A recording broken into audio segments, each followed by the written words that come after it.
Copy this. Big Thinking Local Climate Action.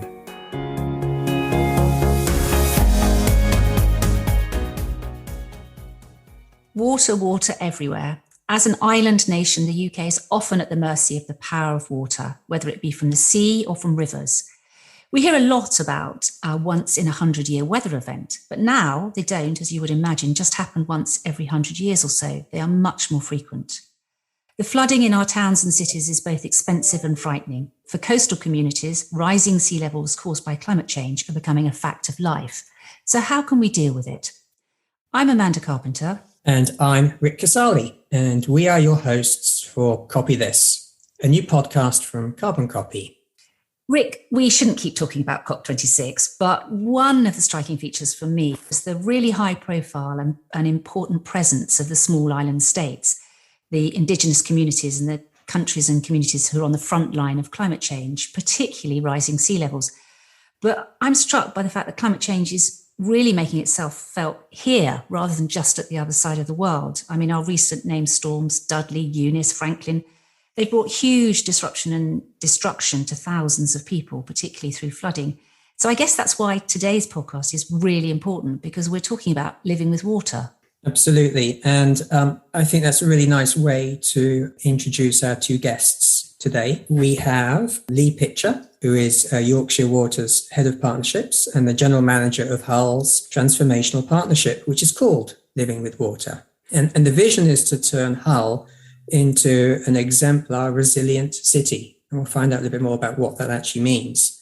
This partnership's already seen global success, with Hull being one of only a handful of cities worldwide that is pioneering the City Water Resilience Framework. And again, it'd be nice to hear a bit more about what that is. Lee, welcome. Thanks, Rick. Yes, and thanks, Amanda. Really excited. It's interesting when you give the that little pre-blurb about what we're all about. It sends a bit of shivers down the spine still, because it is just so exciting, and what we've achieved already is amazing. But lots more to do, and I'm looking forward to talking to you about it with Andrew in a minute. Fantastic. As you just mentioned, Andrew Barron is our second guest, and he is a senior advisor in flood and coastal risk management for the Environment Agency. He's worked for the EA for almost 23 years in Yorkshire and Lincolnshire, and he's currently the EA's lead advisor supporting the Living with Water partnership. Thank you, and thank you very much for this invite. So perhaps I'll leave it to either Lee or Andrew just to jump in, and can you set the stage for us? And I know the partnership's been around for some time, but can you go back to the beginning and explain who initiated it and why it came about in the first place? Yeah, of course. So if you think back to 2007, where we had the great floods, particularly in Yorkshire, they affected the whole country, and there was lots of different estimates as to how much that cost, but something around about £2 billion of damage that were caused during those floods. But of course, it's not just about the financial damage; it's the mental health and well-being damage that natural disasters of that magnitude cause, really. And after the 2007 floods, there was the Pitt Review, which came out with a significant amount of recommendations, but one of the big ones was around partnership working. So from 2007, various agencies, water company, the Environment Agency, local authorities, all went away, did significant amounts of work, significant amounts of investment in extra pumping, bigger sewer capacity, work in the rivers, flood defences, and made a huge beneficial impact, particularly in Hull and the East Riding. But actually 10 years on, in 2017, when we stood and looked back, what we found is, as much as we had reduced flood risk within the city of Hull, we were still in a position where it was the second biggest risk of catastrophic flooding in the country, only second to the Thames Estuary area. So it's almost loads of investment, loads of work, and yet, when you look at us, we've still got this real risk in the city for many residents. So it was a time to think differently, and think differently, not just in terms of that partnership working, but also in terms of the external background as well. So if you think about climate change, you already mentioned it, Rick and Amanda, it's just phenomenal what we're seeing now. Absolutely phenomenal. Lee, that's really interesting. But you've just said that Hull is second after London in terms of its risk from flooding.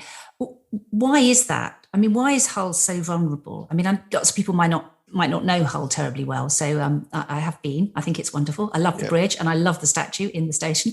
But why is Hull so vulnerable? I mean, what is it? Is it because where it lies geographically in the country? Is it because of the nature of the topography? What makes Hull the second most likely to flood city in the UK?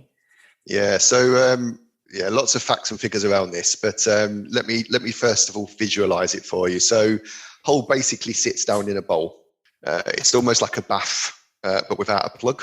So you can't let the water out. So on the one side of Hull, you've got the wolds, which are the big hills of the East Riding. On the other side, you've got the built-up flood defences that keep out the Humber estuary. And, most people sit either at sea level with the tide or below sea level. So kind of you could be sat there eating tea at dinner time, and while you're eating, the tide's above your head.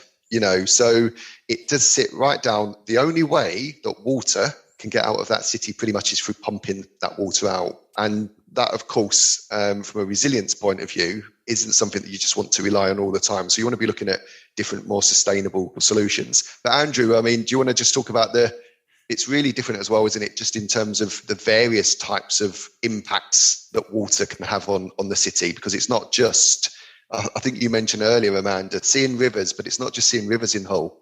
There's much more to it. So just to give you an idea of the scale of the issue, there's 112,000 homes in the Hull and Halton Price area at risk of some sort of flooding. So that flooding, as Lee alluded to, could either come from the Humber estuary, the rivers. Hull sits at the confluence between the River Hull and the Humber. So all the water that falls on the agricultural land to the north has to squeeze its way through Hull. And as Lee said, most of the city and the adjacent urban areas sit below the water level. So so you've got those two risks. Any water that falls on the city, the only way it gets out of the city, as Lee said, is pumped through the sewer system. So the water that falls on people's roads and roofs goes into the sewer system and then has to be pumped out into the city, out of the city into the Humber. And then we have the Wolds in Yorkshire. That's a chalk, and the water that falls on that chalk seeps its way through, and some of that comes through into the western part of the city. And once again, the drainage system, the sewer system, has to get that out. So there's all those multiple sources impacting on those tens of thousands of homes, and of course, just as important, businesses as well. So there's some significant businesses in the city that are reliant on a flood defence system and managing water to carry on. So given that topography and just the nature of this basin, Lee, you mentioned earlier that, after 10 years of investment and looking at the challenges, you still realised that Hull is one of the most vulnerable cities in the whole of the UK. So how on earth can you go about trying to address that environment in which Hull is based? What can you do differently? Well, that is exactly how Living with Water came about, actually. So 10 years on from those great floods, we stood back and said we need to do something different. Climate change is significant. Flooding is becoming much more, big wet weather events becoming even more and more common. And therefore, we had 40 or so people over at the Deep in Hull, which is obviously the big aquarium area, and those are people from all across the world, actually, globally, specialists in academia, engineering, landscaping. And we said, right, what is it that we need to do that's different? What is it that we need to do? And from those 3 days of very, very intense working together, we came up with about 200 or so new ideas. And those ideas weren't just about infrastructure and the kind of infrastructure that we've done in the past. So big civil engineering, so big grey engineering of building bigger tanks or bigger pumping stations, bigger sewer systems. It was about blue-green engineering. So how do we start to work with the landscape in the urban environment of Hull, and thinking about how you create small wetlands, ponds, how you soak up water within the city, green roofs, what you can do at a household level, but right back up in the catchment as well, in terms of soaking up water in agricultural places like farms, or in the wolds itself, and other places like that. So there was a big piece around infrastructure, but it weren't just that. What we said was we need to also think about the future here, because we're never going to break that cycle unless we think really differently. So it was also about how we educate, how we give children and people, residents, businesses, tools and techniques to be able to manage and live and cope with water. How do we aspire people in the future to want to take up new roles, new jobs in blue-green engineering?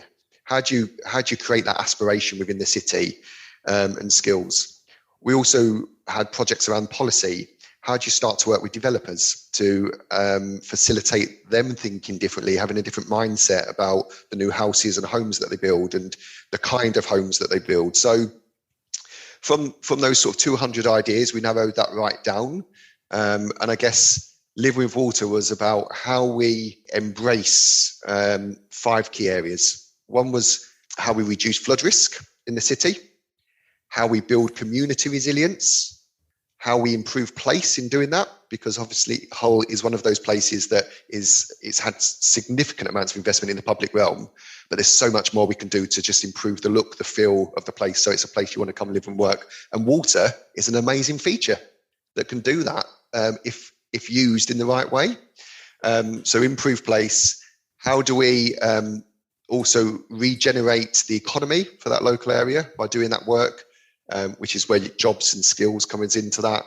And then finally, how do we share that knowledge? So how do we use Hull as a living lab for a blue-green city of the future, an urban meadow of the future, and then share that knowledge so other people can use that too. So that was the premise of what we wanted to do. And I guess the key part of that, Andrew, is around co-creation, isn't it? And how we work with residents and communities to co-create that together so it's more sustainable. Absolutely. And, every day, and this is what I really love about my job, is it's moving. I'm a civil engineer. I like the concrete and the steel, but we are moving, as Lee says, we've got to make that big difference and move across to resilience. And we saw the devastation that the 2007 floods impacted on Hull. It was awful, and making people more resilient to sort of bounce back and it had not have such an impact. I had work colleagues whose houses were flooded, and it meant they were out of those houses for over a year in some cases. But you can replace kitchens, you can replace carpets, etc.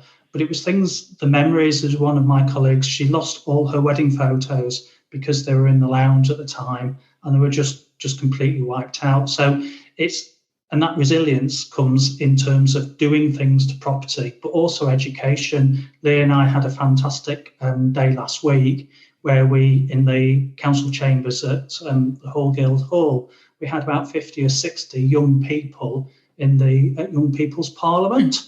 And it was trying to get a conversation going with those young people who are the future of the city, to be able to say, right, how should we be doing this? How should we be shaping and managing water so that the whole area is so much better for yourselves? So, that's just one example. And daily, the Living with Water Partnership is implementing those 5 points that Lee's talked about. And they don't go off as individuals. They go together as sort of 5 key points that every day is being put into action. I'm really interested in what you're both saying, and I love the concept of living with water and creating resilience. But part of me is asking that really stupid question, which is, why are we continuing to fight a battle that we're probably not going to win if we're having to shore up defences in such a way to prevent the water coming into the city, and there's nowhere for that water to go? I mean, you talked about buildings specifically, Lee, and new homes. Shouldn't we be saying, actually, we need to live differently in this space, or maybe in a different bit of space? I mean, is it possible to protect a city and live with the threat of a flood like that? And is it not more sensible for people to say, well, actually, we need to, either put all our homes on stilts, or we need to move higher to higher ground, or, I'm just curious as to why, because it seems to me to be an almost irreconcilable tension between the fact that we know the flooding is going to get worse as the sea levels rise, for example, and yet you're asking people to put their homes and their livelihoods potentially at risk, however resilient they are, Andrew. They'll still be at risk, won't they? Yeah, so I suppose that's what it's about, isn't it? So living with water is called that for that reason, really, Amanda. So it's about reducing flood risk, but it is about showing people how you can live with water. And you see that across the world, don't you? We see that in Europe, in many of the Scandinavian countries, how they've really learned to live with water. We see that in many of the Southeast Asian countries as well, actually. So yes, water is a threat, but the way that we like to think about it and the mindset that we've got is how do you turn the presence of water, so too much water or too little water, and we know that's the biggest risk to an economy is having too much or too little water at any one time. So from the work that we've done with the Rockefeller Foundation and the resilient cities that they work with across the world, we know that's the biggest shock or stress. And what we do is try to change that mindset to say, actually, we don't need to see this as a threat. How do we see it as an opportunity? So how do we ensure that actually that water, if there's too much at any one time, goes into places that it can actually move to quite safely without causing any harm to property or to people, but actually becomes a bit of a feature for the area as well. So, and that's when you start to think about, well, how do you open channels to allow water to flow quite nicely through the natural urban landscape or back up in the catchment? How do you create ponds that people want to live around because they look pretty? They're places that you can go and escape the everyday life from a mental health point of view and have walks with your dogs and so on. And I don't know, when you imagine little villages or urban spaces with lots of water features and lots of green area as well, so little tiny urban forests, mini meadows, all of those sorts of things, it just becomes a place that's really pleasing where you want to live and want to work. So my view is, yes, you can do it. It's not something you can do overnight. It is about how we work with nature going forwards and just think differently. And yes, some of that is around innovation and how we think about properties as well in the future. And you talked about properties there on stilts. But, there's lots of stuff out there around floating homes and that move with water as it comes in. There's stuff around houses that can be, lifted up as well. There's lots of stuff around that. But for me, there's many parts to the puzzle, and we need to work on each of those parts in order to create the bigger solution. You're listening to Copy This, a podcast about working together on big thinking local climate action. Lee, can I just pick up on this point about almost jokingly putting houses on stilts, and Andrew, your point about, and we see this in the news all the time, about the devastation of people being flooded out of their homes and all their possessions being ruined. Can you give us a description of what it looks like more practically? There's obviously new build opportunities that are very different, but can you do anything to retrofit, or is it all basically that's a given and it's trying to channel the water around the homes?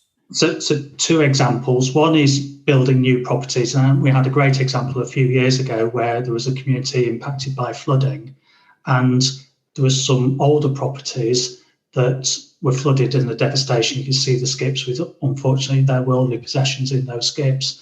But actually some newer properties being built in that same community, and because their floor levels were a few hundred millimetres higher, that was enough that they were able to stay in their homes throughout the floods and their homes weren't affected. So that's the new build, and that's what the Environment Agency, with its guidance to developers and working in partnership with the local authorities, are requiring new build developments within the city and the adjacent areas of East Yorkshire to be implemented. So those new build measures, that's works, and it's proven, and I've seen it in action. In terms of retrofitting, there's a lot that you can do to a property. One of the problems is 1930s property like I live in tends to be suspended wooden floorboards. what we recommend in flood-prone areas is actually to have those removed and replaced with concrete floors. That stops the water coming up. There's devices that can be fitted to air bricks to stop water coming in there, non-return valves to your water pipes to stop backup of systems. And that's another of the 5 aspects that we're looking to promote in the Living with Water Partnership is the skill sets, because across the country there isn't that skill set of people with the skills to be able to implement those. So as Lee said, what we want the Living with Water Partnership area to become is that living lab of skilled people who have gone through technical colleges, people that are looking to design these, working with the universities and schools, colleges, all the way through to it actually producing jobs within the area that can deliver those facilities to people in flood-prone areas. Because this isn't just a Hull problem, is it? This is a problem that, I mean, you talked about the Rockefeller Resilient Cities project, and I seem to remember, that something like 90% of the world's population live in coastal communities or something. I mean, the figure is enormous, isn't it? And so this is a problem that's going on all over the world, but presumably all over the UK as well. There are areas that are prone to flooding. And when we saw flooding as a result of the recent storms that I mentioned, but lots of areas are prone to flooding. So what you're learning, I guess, in Hull is stuff that can be replicated for all areas, even if they're not below sea level, even if they're just at risk of water off the land, presumably. I mean, because flooding is going to increase, isn't it, as climate change affects our weather and we have more extreme, instant weather events where, horrible term, happen. If storms, let's call them storms, we have a lot of water coming down very quickly. That can create flash flooding, which presumably has a very similar effect. So it's about learning from your experience, I suppose. Oh, it most definitely is. It's flooding is the most recorded natural disaster now in the world, according to the World Disasters Report. So it is happening more and more frequently, and yes, it is everywhere globally, and here in the UK too. So there is a lot of learning. I mean, the reason why I'm so passionate about it, and we've talked about the devastation. I was homeless as a child, for a period of time. So one day I had a house and a home, and the next day I had nothing. And all I wanted at that stage was for somebody to help. And I didn't care who that was. I just wanted somebody to help in a few ways. One, just help us through that situation, but also just to help us in terms of giving me the tools, the techniques to be able to help myself and help my family. And you just feel isolated and you feel lost. And the reason I got into flooding is because I've seen firsthand in 2007 when I visited caravans and people that had lost their homes, how difficult that was. So a big part of the learning here is that education piece, Amanda. It's so important. And coming back to retrofitting, for example, and being able to do stuff in your own home, we've created Living with Water Key Stage 1, Key Stage 2 lessons, where we go into schools as part of the curriculum for PSHRE. We teach children about what they can do in their own homes, how they can build their own flood plans, flood emergency plans, because I just find it absolutely unbelievable that, and my children have done this, they go to school, primary school, and they learn how to build a fire plan for your house. So what would you do in the event of a fire? But in the country's second biggest city, most at risk to catastrophic flooding, they haven't built flood plans, and that should be, for me, a fundamental part of the curriculum. But how do you stop that being frightening? You talked about the experience of losing your home, which must have been absolutely horrific, and the thing that we all dread for our families and our children particularly. Yeah. How do you stop that from being scary for young people? They've got to think, I've got to build a plan. If this is a disaster strikes, this is what I do.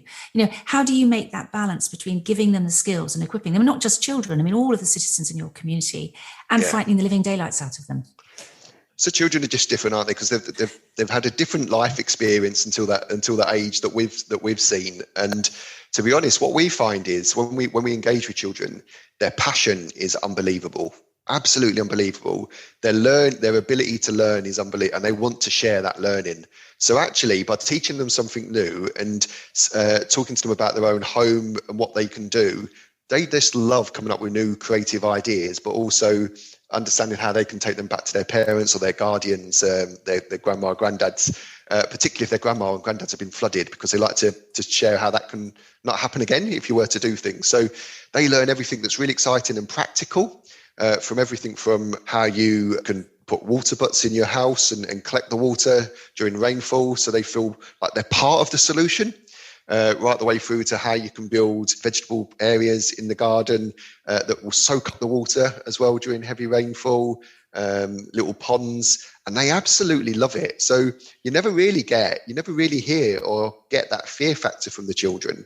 They kind of embrace it and want to do something about it. So the approach though is co-creating that with them. So thinking about their house, thinking about the various solutions, showing them what they look like, and then building that picture with them. And it just works. It just works. What they then do though at the school, and this is the exciting bit, is that quite often the school then looks at what they can do within the school. So they start to implement some of those things in the school playgrounds. So you can see that concrete turn into green areas. You can see the downpipes that are being connected into various planters, which I prefer to water butts actually, because I think they just look much nicer, and they're great for carbon sequestration as well, because you're growing plants as opposed to just collecting the water. But and that again is another, it kind of re-emphasizes the importance and the difference it can make to collect the water and do something yourself. Andrew, just kind of building on Lee's point, we spoke about the kids and how often, they are super engaged, and it's more an opportunity to be creative and come up with solutions rather than necessarily be fearful. But for other members of the community, how do you go about this co-creation? How do you get them on side and reassure them that, these once in 100-year events that are happening much more frequently, that they are able to cope? And to Lee's point, that there is help. There is help there, I think, because resilience is a bit of a buzzword. And what do we actually mean? Well, we really mean that when you're in need, there is a network around you. You know what to do. You know who to turn to.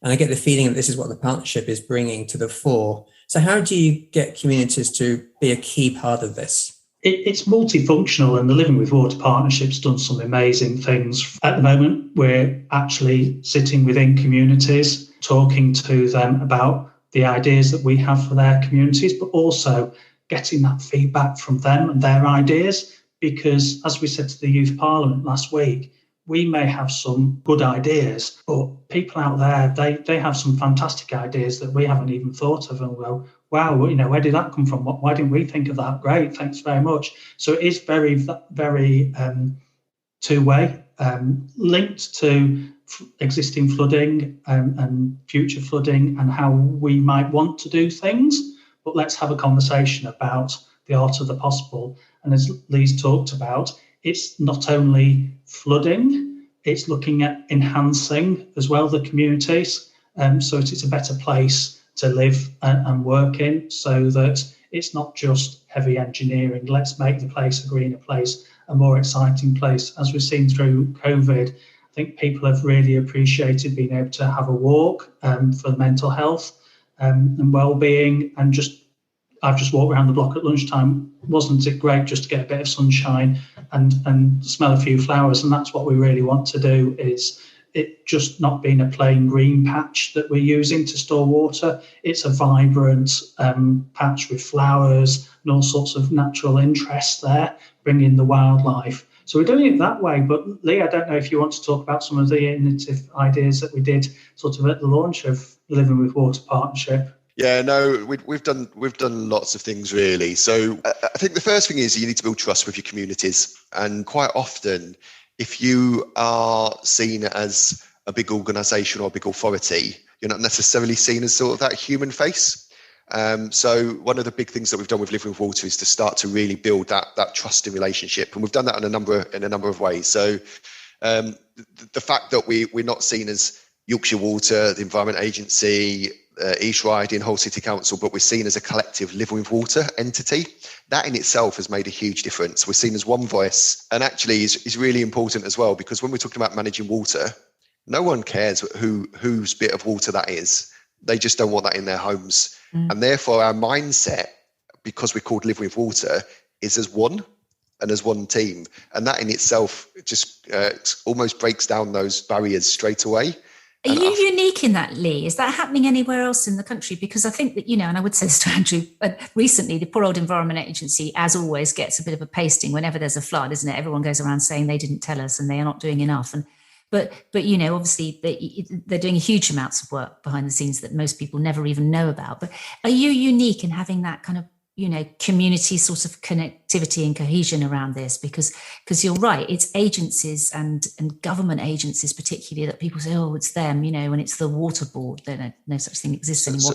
There's a lot of prejudice, isn't there, and preconceived notions about some of those organisations. Yeah, I mean, there's partnerships exist, as you can imagine, right the way across the country. But yeah, there's none that I know that are as forward in their development as we are, particularly around that, working with our communities to co-create at the moment. So yes, there are pockets in lots of places, but it does feel really different in terms of what we're doing in Hull and the East Riding. And that's been recognised by the British Quality Foundation fairly recently as well, in that I think we were named the best collaborative partnership in the UK. So yes, well, we've got some external recognition of that. Yeah, I'm chuffed with that. I had to get that in as well. So Hull is a very creative place, though, isn't it? I mean, it's a very creative place. You've got a huge creative cultural centre, and you seem to have a huge amount of kind of energy and imagination across your community. Maybe that's because you're right at the the very edge, and perhaps partly under threat some of the times. Do you know what? You've hit the nail. You can join the team, Amanda, to be honest, because so what we know in Hull is people. It is a big cultural city. 2017, it was the City of Culture. Amazing history of leaders. William Wilberforce, who obviously started the abolition of slavery. It is a fantastic place. But actually what it is a place where communities, where there's not a lot of money in many places, but they're communities that are passionate and love to come out. And they love to come out together, and they love to talk, and they love to celebrate, and they love to experience different things. So one of the ways that we've engaged to start Living with Water was to think about how we got people out to just be able to talk to us one-to-one, because people love to talk. So we've had great things like the Ultimate, which was the first ever water-related obstacle course through a city centre. So we used big sewer pipes that people and children, adults went through. All of the features were water-based. But what it did, it showcased the city. And because people love their city, they came out in their droves. So we had tens of thousands of people taking part in that. But what we did was we used the whole volunteers from the City of Culture. We'd done some masterclasses with them. We taught them about flooding and flood resilience. And so while they was around the course, they talked to people about that and so on. We've worked with organisations like Absolutely Cultured, who only recently put on floodlights, which was a big artistic exhibition right the way across the city, where lights were projected on different walls in the city, but they had that maritime flavour to them. They gave messages. There was sort of narration over the top about flooding and people's experiences. But again, another opportunity to bring people out and talk about what we're trying to achieve in the city and what we can do together. And actually the response to that sort of stuff is just phenomenal. So so using arts and culture is another way that we've really engaged differently. Hugely tempted to quote the Philip Larkin water poem there, but I'm not going to. Rick. I'd just like to ask Andrew, because clearly there's so much going on with Hull, and Hull is definitely the forefront in a lot of areas. But for other people listening in other areas, what would you say are a couple of the tips? What are some of the most common pieces of advice that you give to other areas in terms of what they can do either differently, what they can stop doing or start doing? What would you say? I think at the individual level, it's understand your risk and take appropriate actions, whether that be prepared for flooding and think about what would happen if your property was just about to flood. Make sure your possessions are out of the way. Make sure you have a grab bag so that you have all the vital information and available if you need to move from your house. Try where possible to make your house as resilient as possible. And we talked about many of the things that you can do. And the Environment Agency provides a flood warning service. Make sure you signed up for that flood warning service, because the more warning you can get, the more able you are to be prepared. And then sort of at a corporate and sort of local authority level, we were working together, Living with Water partnership, formalised that, but at a local officer and technical officer level, we were working on quite regularly, understanding what each party was trying to achieve. And I think that's really just been strengthened by the Living with Water partnership being formalised. Is you don't have to have a Living with Water partnership to work in partnership and manage water. So that's what I'd say is go for it, start doing it. Don't wait for the Living with Water partnership in your area, albeit fantastic if you can get there. Start just working together and managing water in the best way you can. And I believe, having worked around the country, that that's actually going on anyway. But it comes down to a willingness between local authorities, water companies and the environment agencies to do that at a local level, at an area level, at a national level. And I believe it's going on, but hey, let's try and do better as well.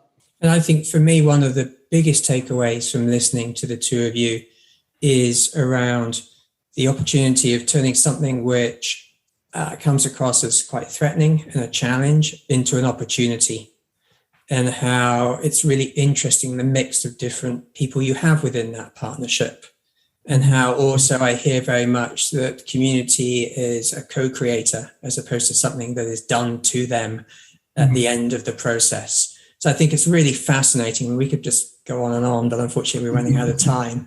So I'd like to thank you both, Lee and Andrew, for sharing a bit of a taster about what Living with Water is all about. Thank you so much, Rick and Amanda. Any opportunity to be able to share what we do with Living with Water is great. Yeah, thank you very much. It's been most enjoyable sharing with you the Living with Water partnership and what we're doing in the Hull and Halton Price area. It's been very uplifting. And of course, I'd like to thank you, our listeners, for joining us. Bye for now. For more information about today's episode, check out carboncopy.eco/copythis. Join in the conversation by following us on Twitter and using the hashtag #CopyThisPod. Until next time,